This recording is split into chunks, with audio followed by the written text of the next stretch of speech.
how the Zappos brand has evolved over the years. In 1999, our vision was, let's just have the largest selection of shoes online. And then about 4 years into it, we sat around and asked ourselves, what do we want to be when we grow up? Do we want to be about shoes, or do we want to be about something more meaningful? And that's when we decided we wanted our brand to be about the very best customer service.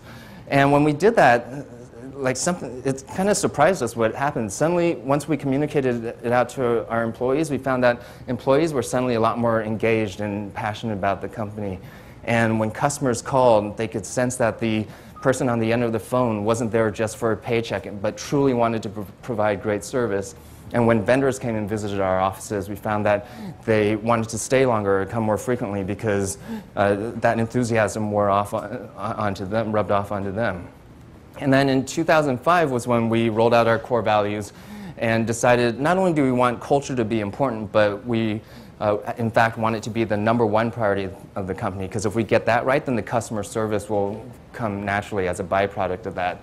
And in 2007, we started asking ourselves, okay, what do we mean by great customer service? There's lots of different ways to give great service. Amazon is a customer-centric company as well, but they have a different approach. They're more about high tech and removing friction, and whereas we really want to do the more have the more human connection, so we're more high touch instead of high tech, and really develop that personal emotional connection with them.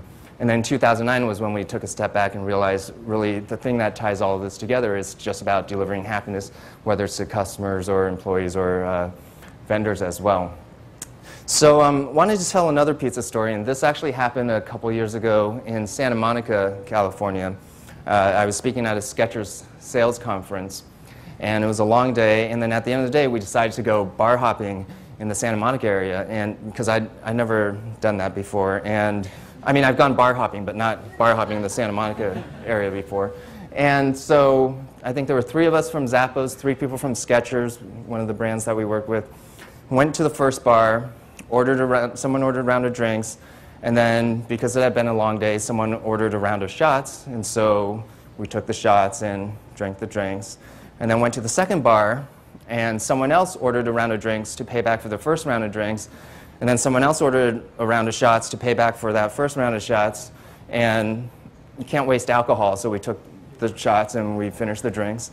And then we went to the third bar, and then actually don't remember how many drinks or shots we had after that. But what I do know is that last call is 2 a.m. in California, and lights went on, and then we started heading back to the hotel room.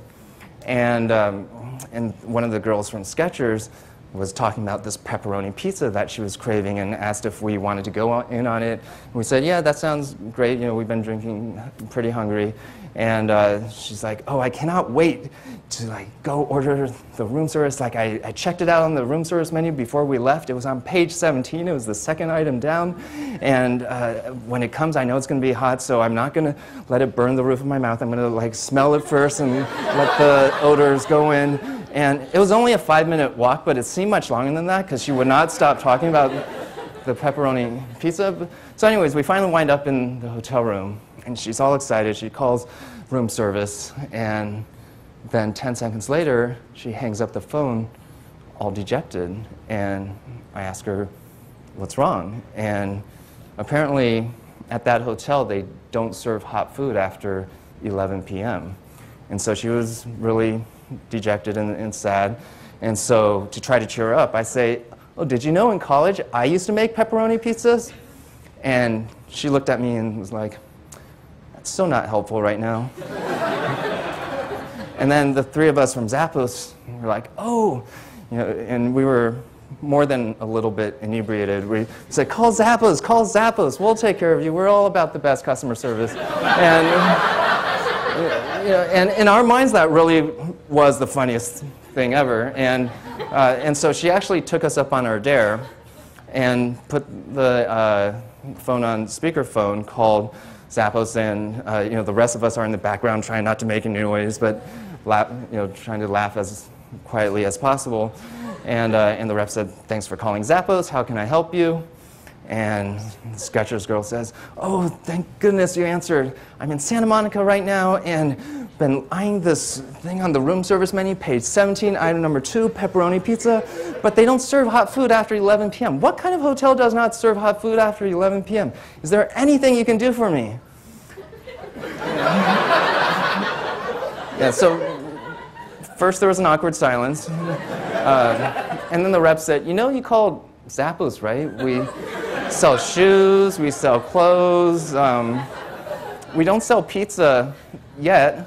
And the Skechers girl said, "Yeah, but I heard you're all about the very best customer service." And the rep said, "Okay, hold on."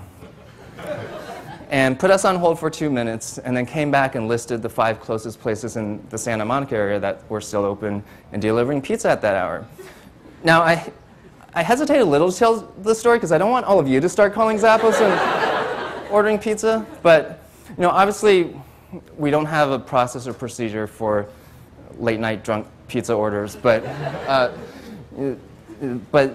I think it's just a fun story because if you get the culture right and make sure everyone understands the long-term vision of the company, you don't need a process and procedure for everything. And these types of situations, these stories are just created automatically, literally for us, thousands and thousands of times every single day. And that's how we've really built our brand.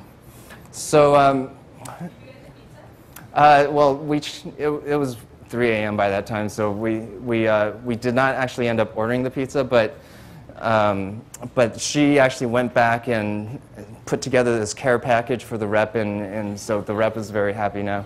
And but now she's a customer for life, and she's told that story, I'm sure, many, many times. And that's really what, these are the types of things that we think about, like where does the story begin and where does it end? And for us, the story doesn't end when we get the credit card. It's really just this ongoing, lifelong relationship with customers. And we really think of ourselves as being in the stories and memories business and experience and emotions business. And so that's what eventually led us to really think about building the brand to be about happiness or delivering happiness.